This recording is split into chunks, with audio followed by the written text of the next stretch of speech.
Om Namo Bhagavate Vasudevaya. Om Namo Bhagavate Vasudevaya. Om Namo Bhagavate Vasudevaya. So last week, we heard the exciting episode of how Krishna kidnapped Rukmini, one of the most exciting episodes in all of this Krishna book. And we are about to enter the Dwaraka Leela now.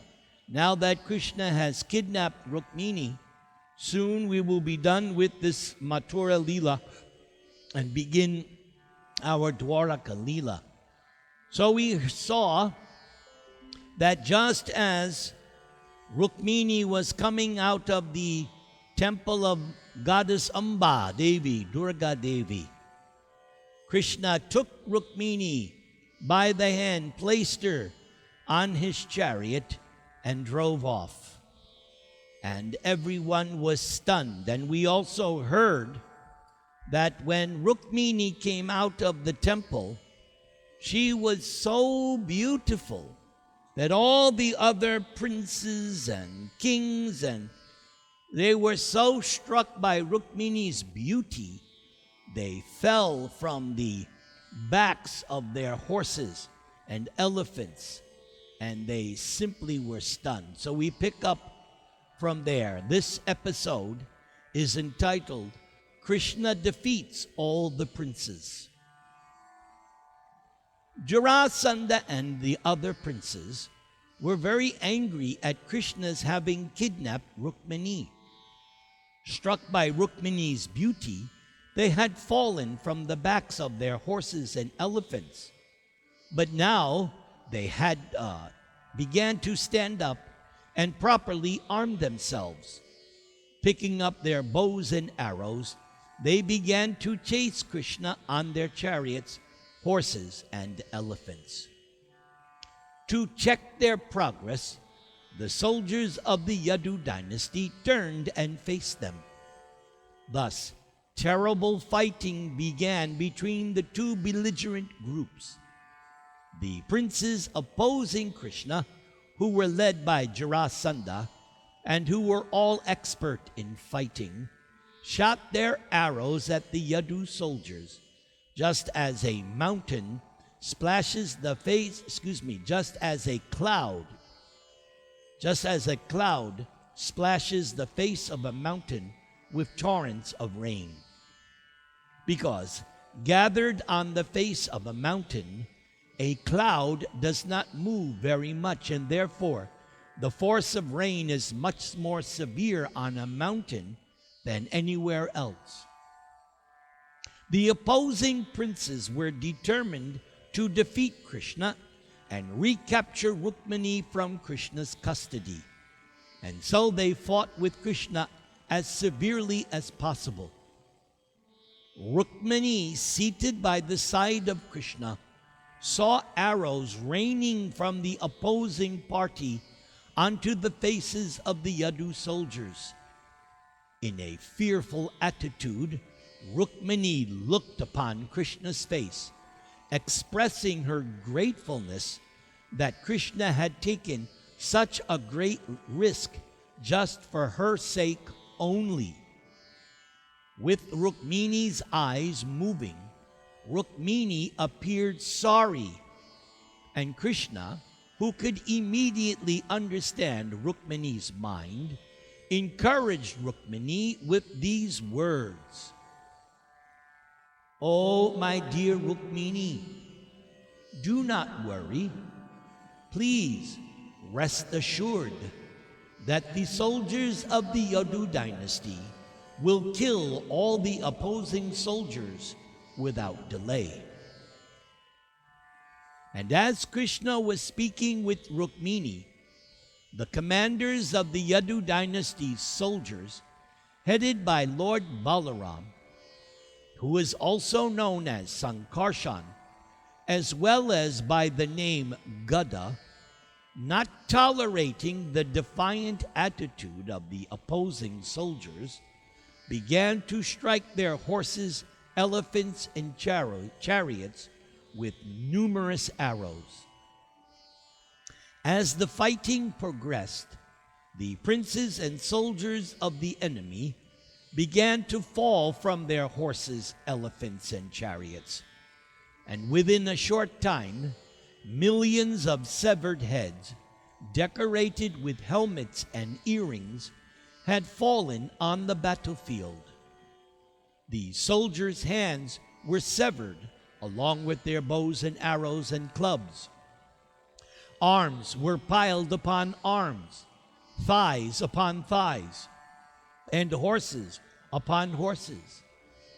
Similarly, other animals, such as camels, elephants, and asses, as well as infantry soldiers, all fell with severed heads. When the enemy, headed by Jarasandha, found that they were gradually being defeated by the soldiers of Krishna and Balaram, they thought it unwise to risk losing their armies in the battle simply for the sake of their friend Shishupal. Shishupal himself should have fought to rescue Rukmini from the hands of Krishna. But when the soldiers saw that Shishupal was not competent to fight with Krishna, they decided not to lose their armies unnecessarily. Therefore, they ceased fighting and dispersed. Some of the princes, as a matter of etiquette, appeared before Shishupal. They saw that Shishupal was discouraged, like one who has lost his wife. Shishupal's face appeared dried up. He had lost all his energy, and all the luster of his body had disappeared.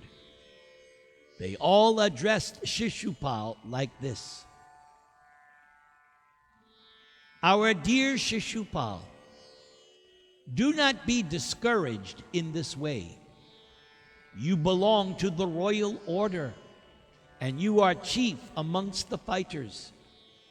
So there is no question of happiness or distress for a person like you, because neither of these conditions is everlasting. So, my dear Shishupal, take courage. Do not be disappointed by this temporary reversal. After all, we are not the final actors. As puppets dance in the hands of a magician, we are all dancing by the will of the Supreme, and according to His plan alone. We suffer distress or enjoy happiness. We should therefore be equipoised in all circumstances." So this statement by the other kings and princes is actually philosophically sound according to Vaishnava philosophy. Yes, this is strictly in line with Krishna's teachings in Bhagavad Gita. Because we learned when we studied the Bhagavad Gita in the 18th chapter, we learned that there are 5 factors which determine the outcome of any material activity. And the 5th factor, which is actually the ultimate factor, is called Daiva, or providence, or as it says here, the will of the Supreme, or we sometimes say, the hand of God. So that is taught in Bhagavad Gita, that yes, you have your senses, you have the endeavor, you have so many factors, but ultimately everything depends on the sanction of Super Soul. Therefore, this Super Soul is the most important factor in all of this material world. Another point I would like to make here is that once again, Jarasandha is defeated. So he lost 17 times to Krishna. The 18th time, Krishna displayed his pastime as Ranachor.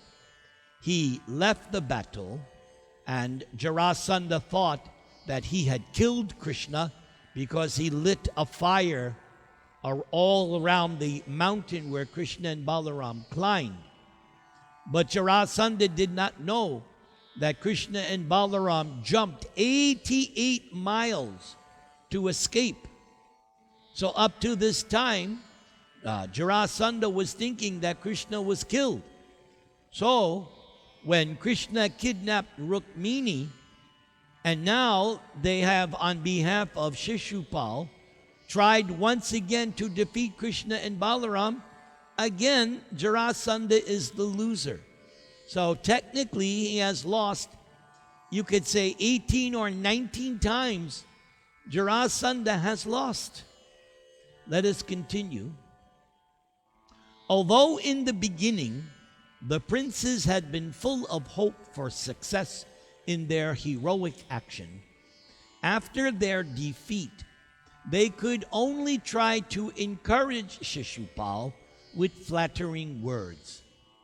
Thus, Shishupal, instead of marrying Rukmini, had to be satisfied with the flattering words of his friends. And so Shishupal returned home in disappointment. The kings who had come to assist Shishupal, also disappointed, then returned to their respective kingdoms. So this is not the end of Shishupal.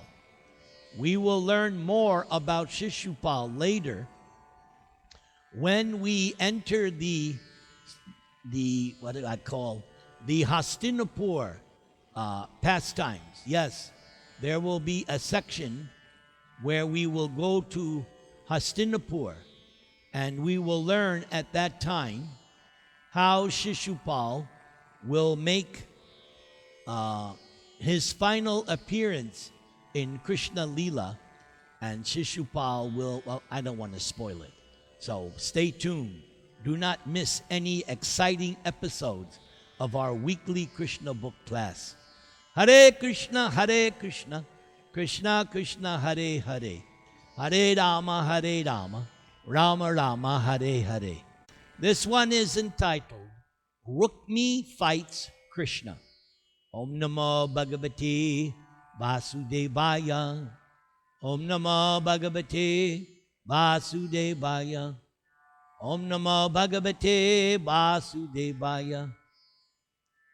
The whole catastrophe of the defeat was due to the envious nature of Rukmini's elder brother Rukmi. Having seen his sister forcibly taken away by Krishna after he had planned to marry her to Shishupal, Rukmi became frustrated. So after Shishupal, his friend and intended brother-in-law, returned home, Rukmi, very much agitated, was determined to teach Krishna a lesson personally. Rukmi called for his own soldiers, a military phalanx consisting of several thousand elephants, horses, chariots, and infantry, equipping them with his military strength. Rukmi began to follow Krishna to Dwaraka. To show his prestige, Rukmi promised all the returning kings, "You could not help Shishupal marry my sister Rukmini, but I cannot allow Rukmini to be taken away by Krishna. Therefore I shall teach Krishna a good lesson. Now I am going personally to follow Krishna." Rukmi then presented himself as a big commander and thus vowed before all the princes, "Unless I kill Krishna in the fight and bring back my sister from Krishna's clutches, I shall not return to my capital city, Kundana. I make this vow before you all, and you will see that I shall fulfill it." After thus vibrating all these boasting words, Rukmi immediately got on his chariot and told his chariot driver to pursue Krishna. Rukmi then said, "I want to fight with Krishna immediately. This cowherder boy has become proud of his tricky way of fighting with Kshatriyas. But today I shall teach Krishna a good lesson. Because Krishna had the impudence to kidnap my sister, I, with my sharp arrows, shall teach Krishna very good lessons indeed." Thus, this unintelligent man, Rukmi, ignorant of the extent of the strength and activities of the Supreme Personality of Godhead, voiced his impudent threats. In great stupidity, Rukmi soon stood before Krishna, telling him repeatedly, "Stop, stop for a minute and fight with me." After speaking this, Rukmi drew his bow and directly shot 3 forceful arrows against Krishna's body. Then Rukmi condemned Krishna as the most abominable descendant of the Yadu dynasty and asked Krishna to stand before him for a minute so that Rukmi could teach Krishna a good lesson. "Oh Krishna, you are carrying away my sister just like a crow stealing clarified butter which was meant for use in a sacrifice. Krishna, you are proud of your military strength, but you cannot fight according to regulative principles. You have stolen my sister, so now I shall relieve you of your false prestige. You can keep my sister in your possession only until I beat you to the ground for good with my arrows." After hearing all these crazy words from Rukmi, Lord Krishna immediately shot an arrow and severed the string of Rukmi's bow, making Rukmi unable to use another arrow. Rukmi immediately took another arrow and shot another 5 arrows at Krishna. Being attacked for the second time, Krishna again severed Rukmi's bowstring. Rukmi took a third bow, and Krishna again cut its string.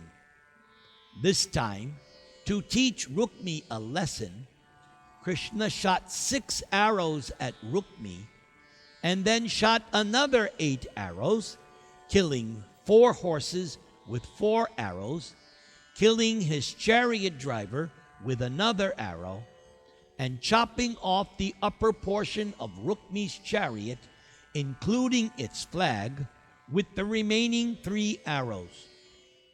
Rukmi, having now run out of arrows, took assistance from swords, shields, tridents, lances, and similar weapons used for fighting hand to hand. But Krishna immediately broke them all in the same way. Being repeatedly baffled in his attempts, Rukmi took his sword, running swiftly towards Krishna, just as a fly proceeds towards a fire.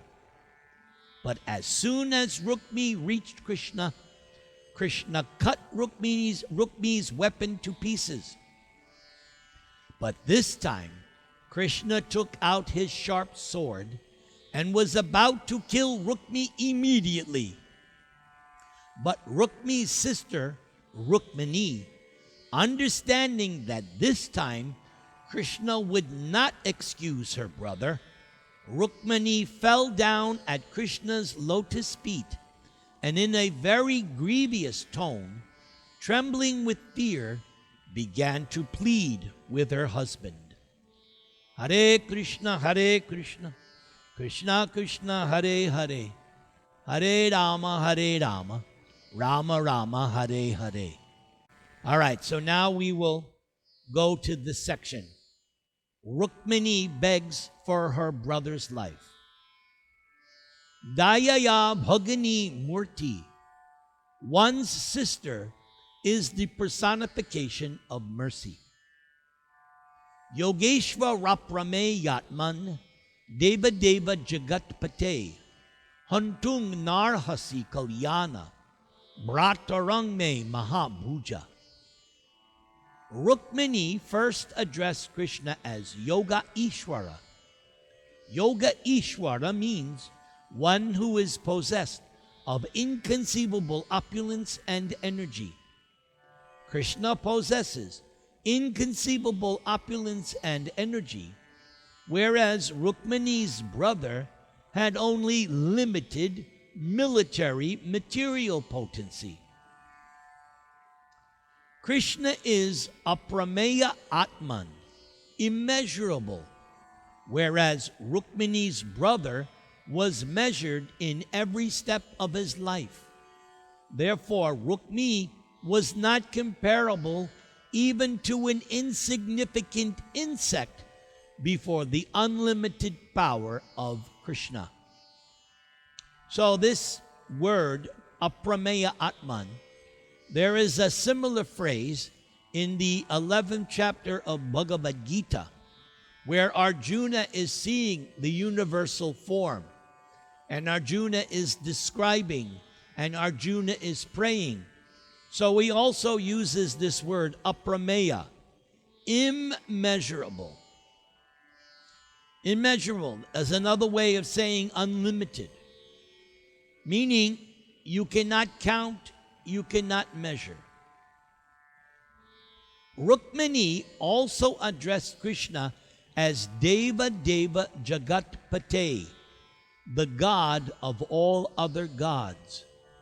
There are many powerful demigods, such as Lord Brahma, Lord Shiva, Indra, Chandra, and Varuna. But Krishna is the Lord of all these gods, whereas Rukmini's brother was not only an ordinary human being, but in fact, Rukmini was the lowest of all, because Rukmini had no understanding of Krishna. In other words, any human being who has no conception of the actual position of Krishna is the lowest in human society.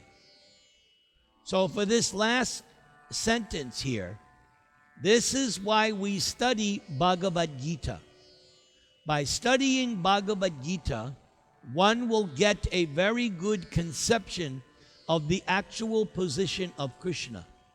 And of course, by reading the Srimad Bhagavatam, especially this 10th canto, which is our Krishna book class, we will get an even better understanding of Krishna's actual position.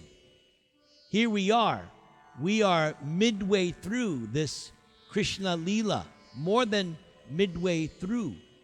And we have heard incident after incident, episode after episode, which has simply demonstrated how Krishna is supreme and that nobody can conquer Krishna. Therefore, one of Krishna's names, Ajita, unconquerable. Then Rukmini addressed Krishna as Mahabhuja, which means one with unlimited strength.